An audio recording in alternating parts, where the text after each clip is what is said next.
Good evening, this is Cam, here to drive you crazy, and we're going to get right into it. Cavs Boston Sports Talk, Part 3. And right now, there's a lot that I want to get into, especially for the main subject that we're going to get into, so we'll roll a little bit quicker into this one. So start off right now, Boston Bruins sitting currently 4th place in their division at a 8-4 record with 36 points scored.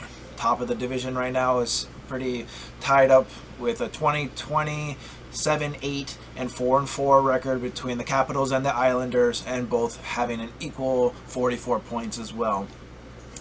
Boston Bruins are getting a little bit of a win streak back with them, but obviously at the moment they are dealing with the health protocol to miss a few of these games now, which is one of the biggest reasons why we're a few games behind. Actually, we only played about 28 games, while both the Capitals have 31, Islanders have 32, and even the Penguins, who are now in 3rd place, are still at 32 games as well. But luckily, we were able to take one of those games from the Penguins after getting, a 4-1 against them, 2-1 this last game, and then of course this most previous game against the Sabres with a good win for Boston all in all.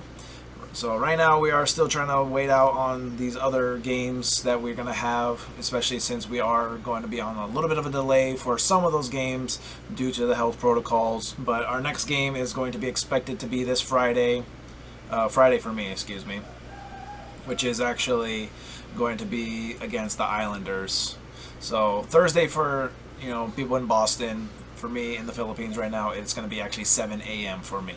So that game, all in all, I am still looking very forward to, because obviously Bruins have not beaten the Islanders at all this year, and we need to have that game. We need to prove to ourselves that if we are going to be in this 4th seed, that we can still beat some of these teams, which is the hardest thing to describe right now because of the fact that we do not have a good winning percentage against the teams that are actually good. Now, obviously, we've had our games against the Penguins that we've won, and there's been a little bit of a balance between the Rangers, but all these other games right now are really proving that if they're one of the better teams, we haven't been able to really prove anything, and if it's been one of the bad teams, we can always show that we have a better record against them, but we still need to have a better push when it comes to the actual playoffs. And speaking of that, we'll go right into the Celtics, which currently are now sitting at a 21-21 record after winning their game 112-96 against the Orlando Magic in today's game. And this one actually was, it's so good to understand that the Celtics can still win, but they've been losing games to some of the bad teams too.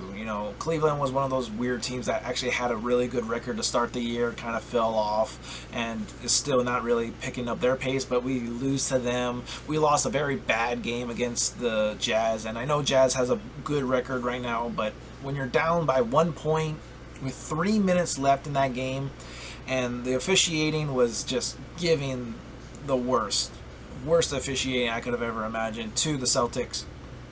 I mean, there was like 2 or 3 calls that I heard was offensive fouls, and 2 of those were against Jason Tatum, the guy that people always say that he needs to learn how to get fouled more, and apparently now he's learning how to foul.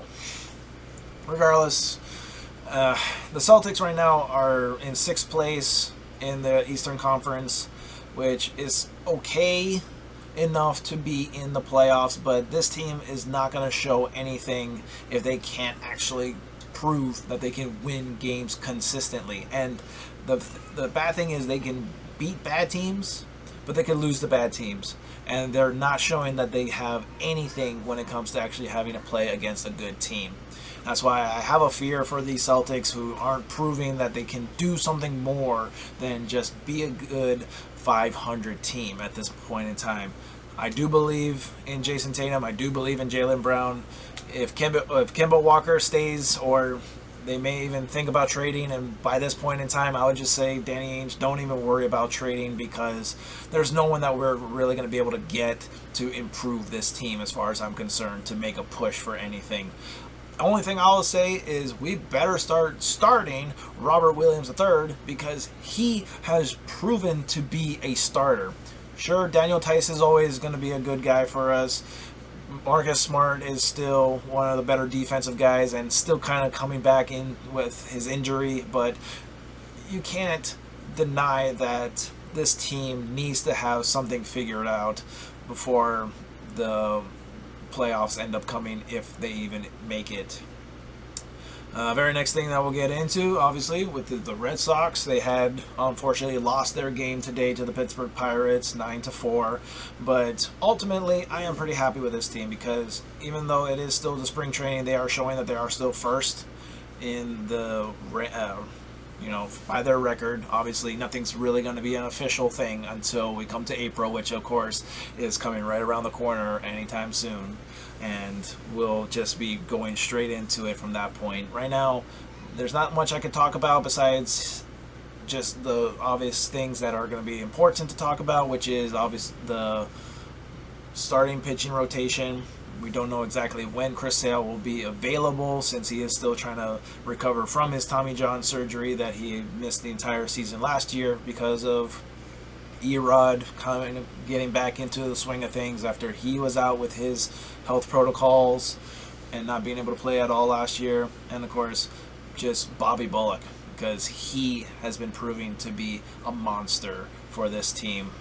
Most home runs, most hits, and something else. I don't have it on me right now, but he was like leading in top 3 things coming into this spring training, and he is going to prove to us that our offense is still going to be good. I can't wait to see everyone in action. Kike Hernandez, we'll have Bogarts back, Devers. We're going to have a completely brand new outfield, and we'll just see where we go from there. And of course, let's just jump into this point, because you saw it all from this past week, and it's just mind-blowing and blowing my mind on the free agency of the New England Patriots this last week. We'll go into, first and foremost, the returners. So the people who are with the team that got re-signed. So David Andrews, amazing. I love the fact that we were able to retain David Andrews. He was a big staple point for us last year and is going to continue to be. We did re-sign Nick Foles, Cody Davis, Carl Davis, Dietrich Wise Jr., Justin Bethel, and of course, as I had re-mentioned it, that we did re-sign Cam Newton as well. So those pieces in itself is going to be very helpful for this team, especially for our defensive backs, because we already are kind of in the question right now about Stephon Gilmore. Is he going to be a traded off person? We have the fact that we put a tenure on J.C. Jackson, who was the interception leader. I believe and as much as I don't want to say it, I don't think we will have Stephon Gilmore. If we do, then our corners are going to be amazing, obviously. But if we can get something out of trading him, I would see Bill doing that, because he is such a mastermind in being able to figure out what to get and how to do it. And of course, with this cap space that we just had, we were able to just go monster.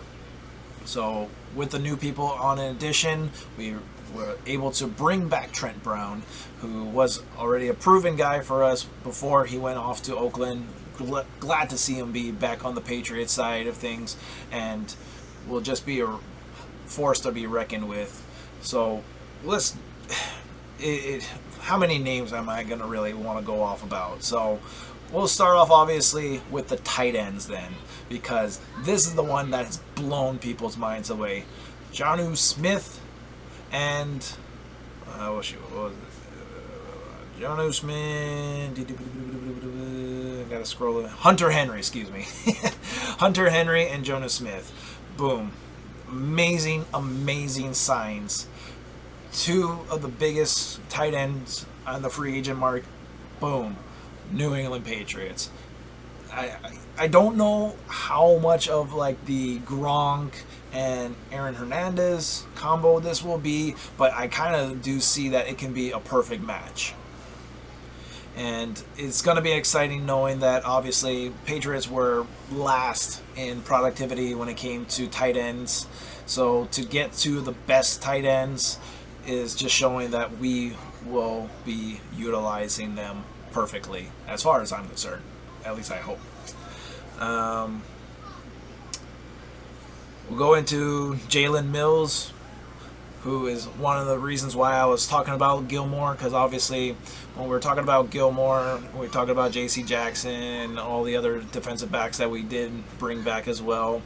It shows that we can have a great lineup, because even with Jalen Mills, he is one of those guys who can be a converted safety between the different teams that he's been with, and is just an overall shown from like the highlights that I was able to watch, can be proven as a great addition to this team.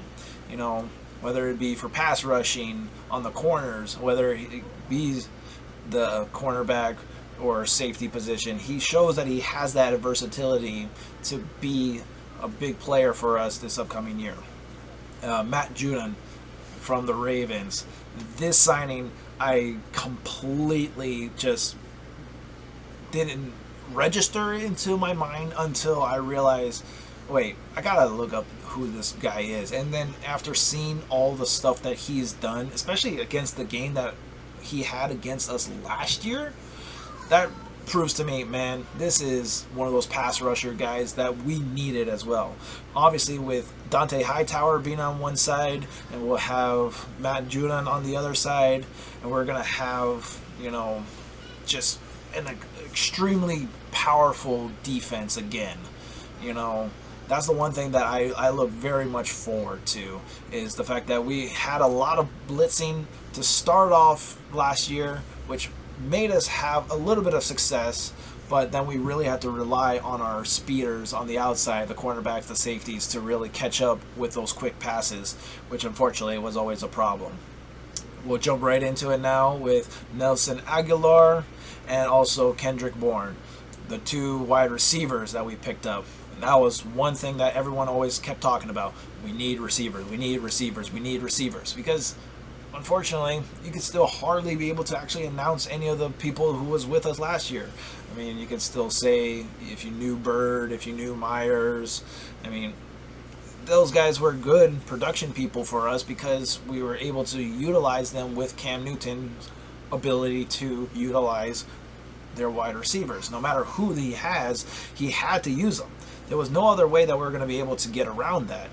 So might as well utilize the people that we have, and now we actually have people who are pretty good, as far as I know, pretty good at being able to catch, pretty good at outrunning their cornerbacks, and pretty good at making sure that they break away from their defenders and get themselves some open space to be able to make their good catches in their route running. Some of the minor ones that we had, which was Henry Anderson from the Jets. That one kind of just went under the table with a lot of people because they didn't really know who the guy was at the time. We were able to get back Kyle Van Noy. We were able to pick up on a few other people as well, but again, these guys are going to be very key pieces to us, especially bringing back Van Noy.